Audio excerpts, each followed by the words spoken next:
네, 정보통신기사 기출문제 보겠습니다. 좀 더 많은 자료를 원하시는 분은 그냥 카페에 오시면 체계적으로 자료가 정리되어 있습니다. 예, 안녕하세요. 이번 시간 정보설비 기준의 정보설비 기준 용어를 보겠습니다. 정보설비 기준 용어는 현장에서 많이 사용하는 거고요. 시험에도 자주 출제되는 부분입니다. 일부 법이 개정되는 부분도 있을 수 있는데요. 항상 기준 문제 풀어보시고 수치나 용어를 정확하게 파악하셔야 됩니다. 내용이 많아서 빠르게 하겠습니다. 문제 1번 다음 괄호 안에 들어갈 용어를 쓰시오. 고압이란 직류 DC 기준은 1500V 초과 어느 정도 이하를 얘기하는데요. 1500V 초과 7000V 이하를 얘기합니다. 밑에 정리해 놨는데요. 고압이란 DC 750V 초과 7000V 이하고요. 이런 부분이 개정이 됐는데 DC 1500V 초과에서 7000V 이하로 개정됐습니다. 그래서 DC 1500V 초과 7000V 이하고요. AC 기준으로 1000V 초과 7000V 이하로 정리하시고요. 특고압은 7000V 초과입니다. 그래서 7000V이고요.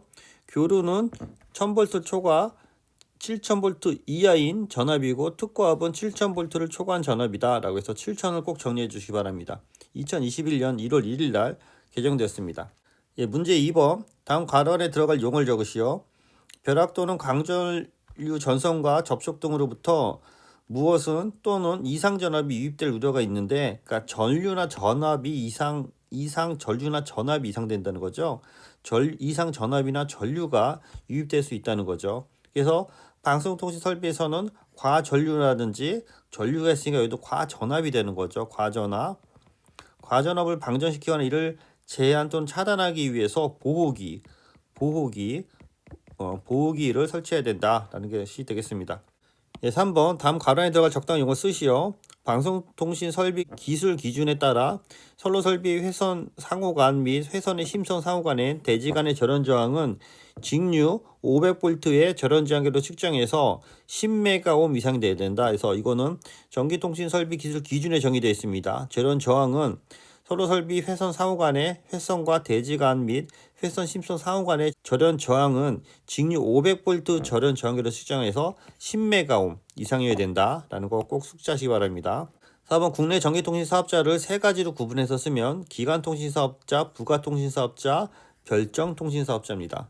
별정통신 사업자. 네, 문제 5번 전기통신 사업의 두 가지 사업 유형을 쓰시어야 했는데 크게 기간통신 사업자랑 부가통신 사업자를 쓰시면 될 것 같습니다.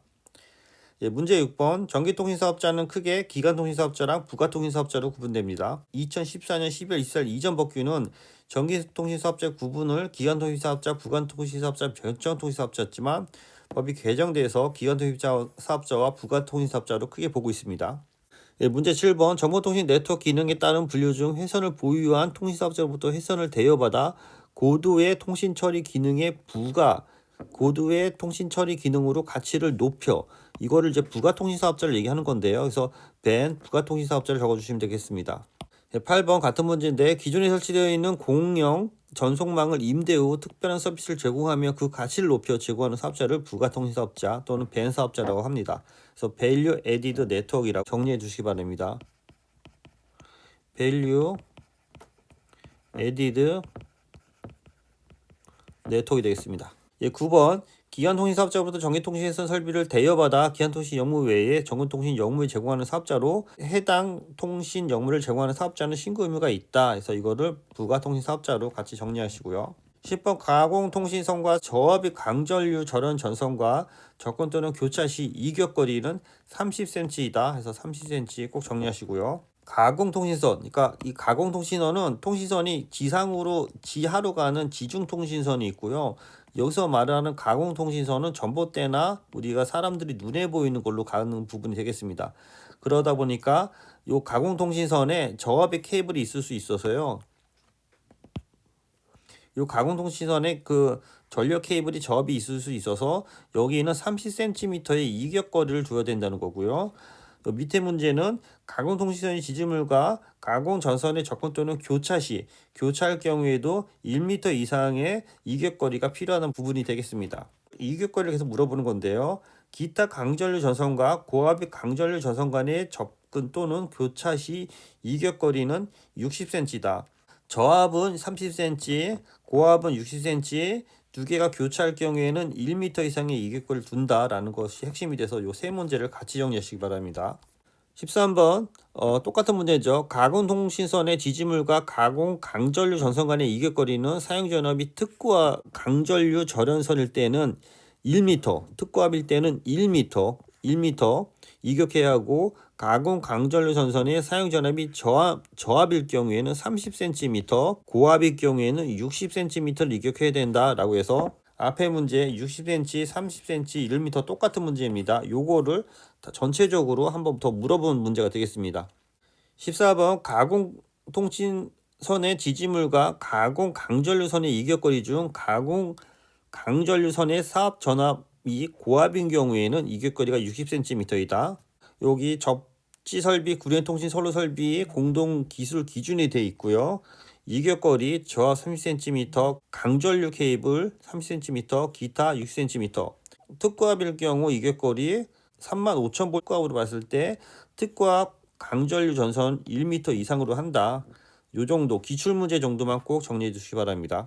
15번 접지 설비, 구내 설비, 선로 설비 및 통신 공동구 등에 대한 기술 기준의 가공통신선의 높이는 설치 장소 여건에 따라 다르게 적용한다 해서 가로 안에 적당한 말을 넣으시오라고 해서 도로상에 설치되는 가공통신선의 높이는 노면으로부터는 4.5m로 하고 교통에 지장이 줄 우려가 없고 시공상 불가피한 경우 보도와 차도가 구불이 있는 도로의 보도상에서는 3m 정도로 한다라고 해서 기본은 4.5m, 그 외에 불가피한 경우에는 3m로 해서 정리하시기 바랍니다.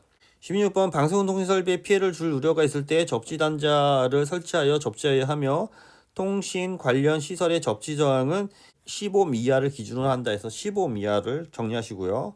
같은 문제인데 통신 관련 시설의 접지 저항은 15옴 이하를 기준으로 한다. 그래서 15옴 정리하시기 바랍니다. 이제 18번 다음 괄호안에 알맞은 용어를 쓰시오. 방송 설비의 기술 기준에 따라 선로 설비 상호간의 회선 심선 상호간의 절연 저항은 500V에 10메가옴이잖아요. 요거는 문제 3과 동일해서 문제 18번은 삭제하고 문제 3번으로 합치겠습니다. 19번 다음 그림은 무엇에 대한 설명인가? 군의 접속 설비를 제외한 군의 상호간 및 군의 외관의 통신을 위하여 군에 설치하는 케이블, 선조, 이상, 전압 전류에 대한 보호장치 및 전주와 이를 수용하는 관로, 통신 터널, 배관, 배선반, 단자 등인데요. 되게 어려운 것 같은데 이게 군에 들어오는 MDF실, 군의 통신 선로 설비라고 해서 메인 디스트리뷰션 프레임이라고 했는데요. 군내의 통신 선로에 대해서 전반적으로 관리하는 시설이라고 할 수 있겠습니다. 그래서 이걸 우리가 MDFC라고 합니다. 밑에 문제 보면 다음은 무엇에 대한 설명인가 해서 국선 단자 비슷한데요. 또는 국선 배선반과 초고속 정보통신 장비, 이동통신 장비 등 각종 군내 통신 선로 설비 및 군내용 이동통신 설비를 설치하기 위한 공간으로 건축 시행령 기준 건축물의 일정 규모의 전용 면적을 제공하는 통신실을 우리가 군내 통신 설비 앞서 얘기한 MDF 또는 IDF 인터미디어트 디스트리뷰션 프레임, 요 프레임이라고 해서 MDF도 앞서 얘기한 것도 여기 MDF인데요.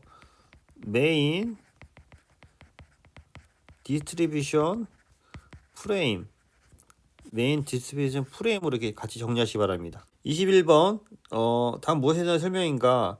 건축물에서 지상파 텔레비전 방송, 위성방송, 종합 유선방송 및 FM 라디오 방송을 공동으로 수신하기 위해 설치하는 수신 안테나, 선로, 관로, 증폭기 등 그 부속 설비 등을 방송, TV잖아요. 또는 위성방송이잖아요. 또는 종합 위성방송 또는 TV 라디오를 함께하는 것을 우리가 방송 공동 수신 설비라고 합니다. 방송 공동 수신 설비. 22번 이것은 일정한 형태의 방송 콘텐츠를 전송하기 위해 사용하는 동성, 광섬유 등의 전송 매체로 제작된 선조 케이블 등과 이를 수용 또는 접속하기 위하여 제작된 전주, 관로, 통신 터널, 배관, 맨홀, 핸드홀, 배선 등 그 부대 설비를 말한다 해서 요거는 정보통신공사업에 정의되어 있는데요. 이런 것들을 선로 설비라고 합니다. 선로 설비. 2018년도에 나왔던 문제인데요. 다음 용어를 쓰시해서 MDF, UPS, TM인데 요 TM은 이거는 좀 안 나올 것 같아요.